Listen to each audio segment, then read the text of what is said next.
What's up guys, and welcome back to the channel. In today's video I want to do a recap on things that I hate about my 2017 Toyota Tacoma. So I bought this truck brand new towards the end of 2017, and later that year I made a video about things that I hated about this truck. But as you can tell, I still love this truck. I still have it. It has around 35,000 miles on it, and it is far from stock. I have so many mods on this truck. I'll link a video down below that I recently made about all the parts that I have on the truck and how much it has cost me over the last 3 years to mod. So I'm going to start on the outside here, and the first thing that I talked about in that video was the smart key and being able to get in and out of this truck by swiping your finger on the door handle. This is something that was just kind of weird to me, I guess. I've never had a vehicle that had that before, but it's pretty simple. All you have to do is put your finger on the top, you'll hear it beep, and that means that the truck is locked, of course. So if I walk away a little bit and then I come back and grab my hand on the door handle, it will automatically unlock. You can do this on all 4 doors, which I absolutely love. So in that video, I did not like it because it was very hard to use this sensor. I was trying to swipe it and things like that.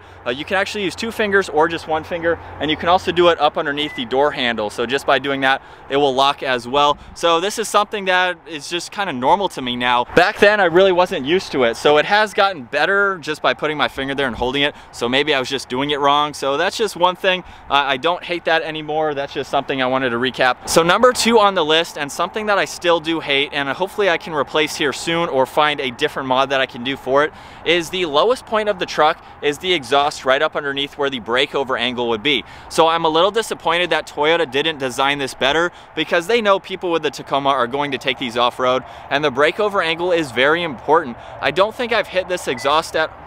Why did it beep? My truck locks on me all the time. I have to set that. So there would be a perfect impromptu thing that I hate about this truck. If I go up to it now, it locks itself. I have the pop and lock too on the tailgate, so it'll lock the tailgate too. If I'm not careful and I have my keys back there, I would be locked out of my truck because it won't work with the key fob all the way back there. So I guess that's number 2 now, the truck locks. I think I can adjust that on the inside though.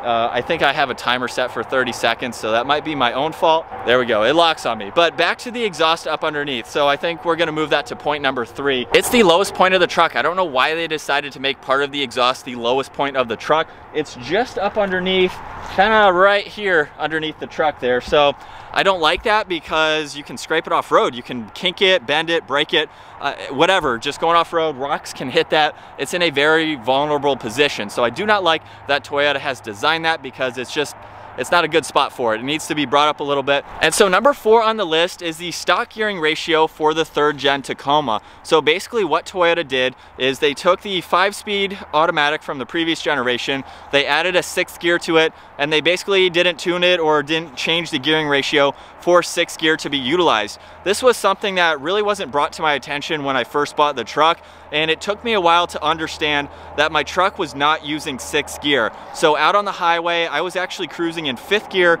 and not 6th gear, and this was something that took several months for me to be able to understand and figure out that my truck was not optimizing all of the gears, which basically means 6th gear was useless. I was in a 5-speed automatic 3rd generation Tacoma, and so I have done the Nitro Regears. I have 529s in the rear differential there, and I've seen such a huge difference out on the highway. My truck uses 5th and 6th gear. It hardly ever goes to 4th gear unless I really have to step on it or I'm towing something, and of course it needs to use the lower gears for that purpose.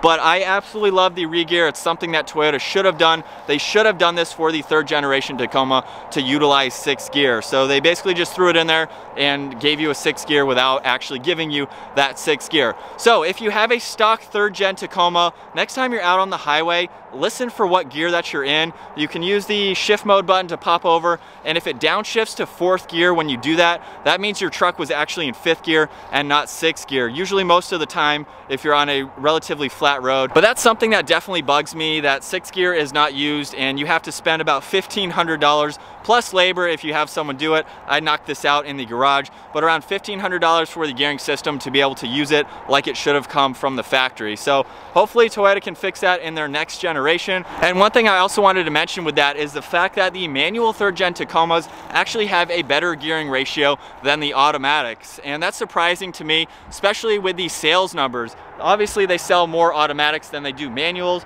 but they decided to give the manual the better gearing ratio than the automatic. And plus, having a manual, you can choose what gear you want to be in. So you can hold your truck in 6th gear all day long, of course, but it's just odd that with the sales of the manual, I personally have driven a manual Tacoma and it is pretty fun, but I do love having the automatic with crawl control and everything like that. So the next thing on my list is the tie-downs for the bed of the Tacoma. Now, when I first bought this truck, I had to go out and order a $50 piece that ran across the front section of my bed in order to tie down more items. There's 2 tie-down hooks in the front, of course, but there's no bar. We have the track bar running down the sides, so I can put my cover into those, but there's no track bar running across the front.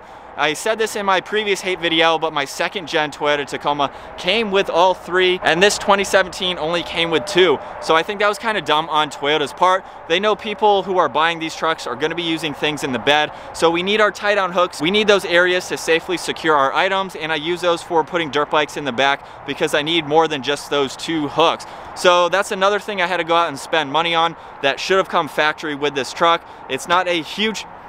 My truck locked again. It's not a huge deal, but it's just something that I had to go do. And so next up on the list, we're gonna go ahead and jump to the interior of the truck, unlocking it again because it of course locked on me. And so what I want to start off with first is the fact that there is no sunglass holder in my truck. Now, this is going to be different if you don't have crawl control. I believe those trucks have that, but there is nowhere else to place my sunglasses. Now, yes, you can say, you know, you could put them on the sun visor here. You could wear them. Of course, there's gonna be times when I want my shades with me, but I'm not actually going to wear them, or I don't need them depending on the weather, of course. So the only spots that I have to place them, right now I have them over in the passenger seat, but if I have someone there, I can put them down where my wireless charging port is, which is a great spot for it. But at the same time, if you're using the wireless charging port, your phone's going to be there.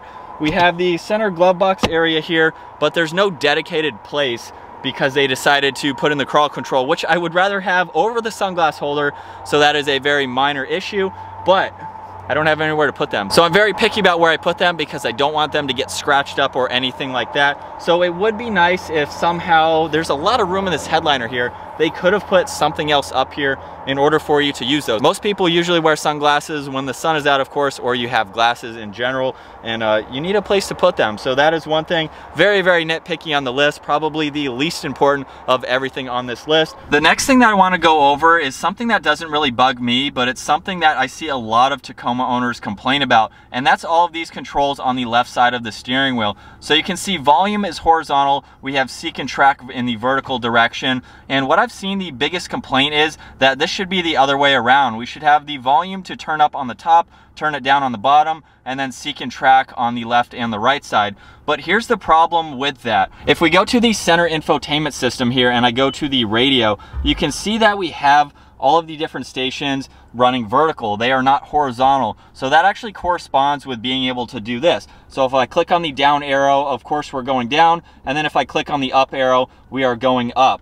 So I can see why Toyota designed it this way in order to correspond with the stations here, because there wouldn't be enough room to do them horizontal across that screen. So I think the biggest complaint is people go to turn up the volume and they accidentally change the station going up or down. Like I said, this hasn't really been an issue for me. I'm pretty used to it by now, being able to go through the volume or what station I want to go on. So aside from that being an issue that I've seen across the board, I really like the rest of the hand controls. It's very easy to go through all the ones on the right side or for the center gauge cluster. So you have some good info to go through there. We have the cruise control stock, which is really easy to use, and then your Bluetooth controls. But I'm gonna go ahead and move on to the Bluetooth now that we're talking about all of this.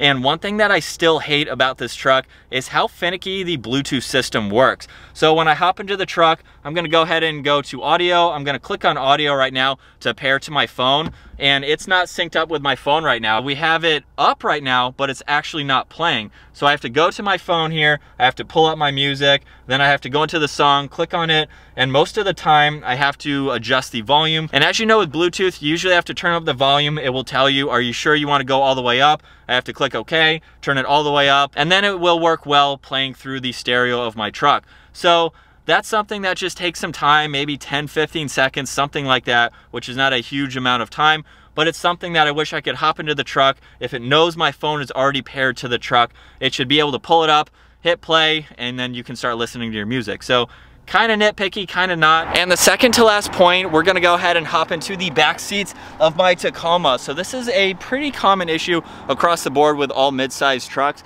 is the fact that there's not a whole lot of space in the back. So I'm 5'10", I have the front seat set at my height. You can see my knees are up against the seat and I actually have 2 or 3 inches of headroom. So it is snug, but at the same time, I've been back here. I've had other people drive my truck so I could be in the back seats. They don't recline or anything, and like I said, it is tight, but they're comfortable. I personally think they're comfortable. I wouldn't want to be back here on a long road trip or anything like that. So if you're looking for a truck where you need all that space, you can go up to the full-size truck, of course, but I wanted to get a mid-size truck for off-roading. It's a lot smaller, a lot more maneuverable. I'm pretty sure you could fit car seats in the back if you really wanted to, and it shouldn't be all that bad. If you have experience with that, let me know, because I do not. I really don't have people in the back seats of my truck much, but it is doable. Like I said, it's a little tight. There's really not much room, but you can fit full-size adults. And the last thing on today's list that I want to talk about is not necessarily something that I hate about this truck, but something, again, that I've seen other people complain about,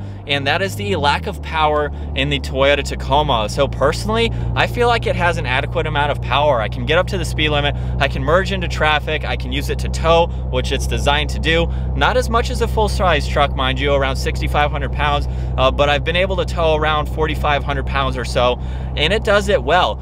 Now, on the flip side of that, I do agree that maybe it could come with slightly more horsepower, but at the same time, it's not a fast truck. You don't need it to go 0 to 60. It's not trying to compete with a Ford Raptor, although it would be really cool to see the TRD Pro compete with the Ford Ranger Raptor, which maybe we'll get. Maybe we'll be able to see that, and Toyota will come out with their version for the TRD Pro. But like I said, I think there is a decent amount of power, and I recently installed 34-inch tires. So let's go ahead and give this a little bit of gas and see how it does. This is about half throttle. We're getting up to around 5,500 RPM. So, I mean, I'm stretching its legs a little bit, but we're up to cruising speed for this road right now. So, obviously, I mean, it could be faster, but you don't need it to be faster. It's a pickup truck. It's not a sports car. It gets up to the speed fine. I have no issues daily driving this truck, as it mainly is my daily driver. So I think it's fine. Comment down below. Let me know what you think. I mean, I could do the Magnuson supercharger if I wanted to. It's probably not something that I am going to do. That's a lot of money I can put into other mods, but I think it's fine. I think it has a good amount of power for what it is. But I think that's gonna wrap it up for today's video, going over some things that I may still hate about this truck, or some new things that I don't necessarily like about it. But like I said earlier, it's the most fun truck that I've had. I absolutely love it. It's here to stay. I'm gonna keep this for a long time. I have a lot more mods that I wanna do to this truck, and a lot more fun adventures to have with it as well. So I hope you guys enjoyed today's video. If you did, give it a huge thumbs up. Consider smashing that subscribe button if you wanna stay up to date on our daily uploads, and I'll see you guys in the next video.